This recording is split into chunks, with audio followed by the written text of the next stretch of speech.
okwijuka ekiro kya Archbishop Janan Ruwum akanisa ya St Paul Karienje Rishak Rwanyamahembe omurimbara district oburebezi ninkore okushaba kwayibemberamu Reverend Geoffrey Matsuko okuhimbisa kwayibemberamu ababuzi b'enjiri abaruga ombeseni ya Sako.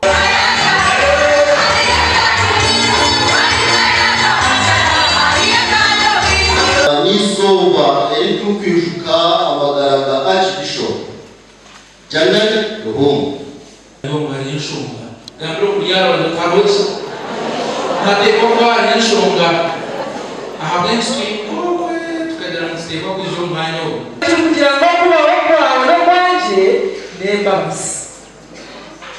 Haleluya.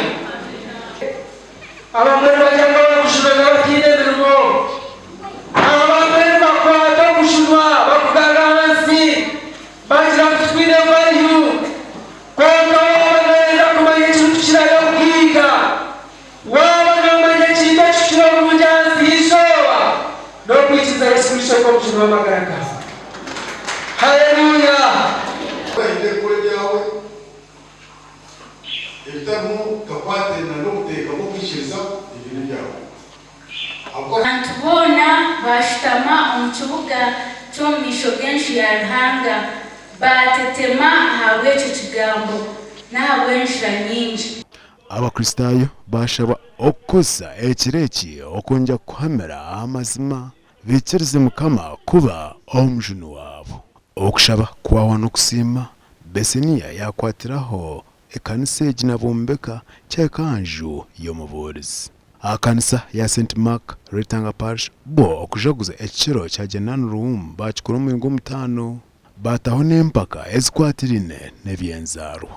Omurisa w'oburiisa obo Reverend Nathan Kabundu nawe yanayongera kusima Mukama Ruhanga abwe byona ebyamukorire. Dean wa St James Cathedral Reverend Nathan Bobs Mwesije niwe yabari omugenyi mukuru omwanya ogu. Mwenye nakubagambira imwe abakristayo ekiro kikuru eki nyona kijaguruza rw'entanga kyakiye ekintu ky'abantu munonga nabasima bantu basima nango nibasima n'omwahure wabo Reverend Nathan Kabundu omuno gwakukora n'ebintu bakukora nabwo ekyo nabanira abakristayo bashemerirwe nanira abakristayo bagaruka mu mbabazi nanira abantu bajangu nitwe kutwakubanka Archbishop okuhamira omudini yitu sitatengetengesibwa ebintu binje bikwije abakristayo babijunwa bulisa bwa rw'entanga n'obulisa bulungi bwine program nungi ezobuhingi ezobulisa kandi nana ebindi nk'ebizimbi by'okugamu sente n'ebindi Ruhanga simu munonga kandi n'omurimo muhango